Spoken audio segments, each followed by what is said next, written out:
Retrouvez une autonomie réelle dans vos relations. Bonjour. Aujourd'hui, on parle beaucoup de relations.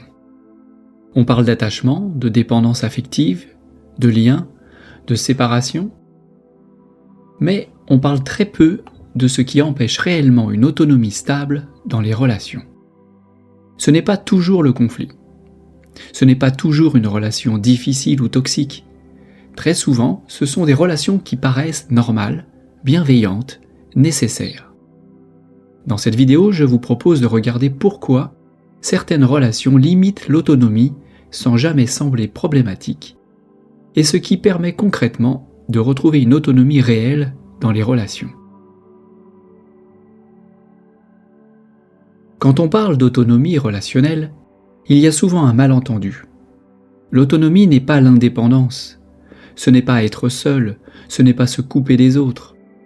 L'autonomie, ce n'est pas se définir par la relation. On perd l'autonomie lorsque la relation devient un point d'appui identitaire. Quand ce que l'on fait, ce que l'on maintient, ou la place que l'on occupe dépend de l'autre sans que cela soit clairement vu. Et cette perte d'autonomie ne se fait pas brutalement. Elle s'installe progressivement, souvent à travers des relations parfaitement acceptées. Il existe des relations qui ne génèrent aucun conflit visible, des relations construites sur l'habitude, sur la fonction, sur ce que chacun croit devoir apporter ou maintenir. Ce sont souvent ces relations-là qui sont perçues comme positives. Le mot positif ne désigne pas ici quelque chose de juste ou d'équilibré, mais simplement une polarité apparente, ce qui semble aller dans le bon sens, ce qui ne crée pas de friction, ce qui est socialement valorisé. Et précisément, parce que ces liens semblent aller bien, ils ne sont presque jamais questionnés. Le lien affectif n'est pas défini par ce que l'on ressent. Il est défini par ce que l'on croit devoir maintenir. Tout ce que l'on fait par habitude, par obligation, par sécurité ou par attachement, installe progressivement l'idée que l'on a besoin de l'autre ou que l'on est indispensable à l'autre. À ce moment-là, le lien cesse d'être neutre. Il devient un support identitaire. Et ce lien fonctionne par polarisation. Il existe parce qu'il y a une tension non comprise entre deux mémoires. Ce qui crée l'attraction ne relève ni d'un choix conscient, ni d'une qualité relationnelle particulière. L'attraction est le produit d'un déséquilibre entre deux mémoires qui se maintiennent mutuellement actives.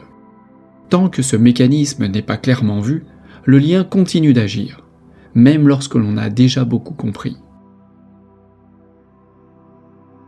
Un lien devient limitant lorsqu'il empêche le changement.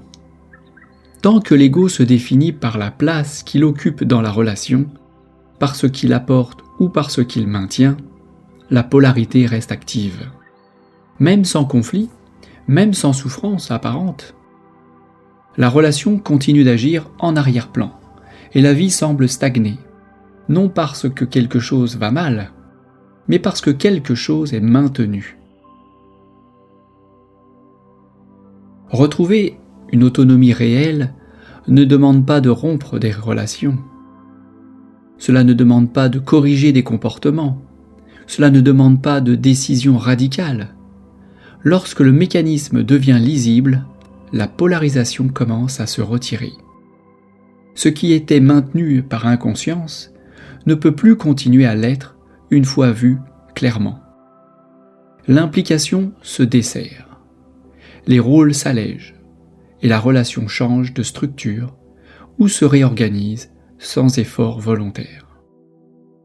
Si ce que je viens de décrire vous parle, et que vous vous demandez si certaines relations vous limitent sans que vous en ayez conscience, c'est que ce sujet mérite peut-être d'être approfondi. Nous avons développé ce travail plus en détail dans un livre consacré aux mécanismes cachés des liens affectifs. Vous trouverez le lien dans la description si vous souhaitez aller plus loin. Merci de votre écoute et à bientôt.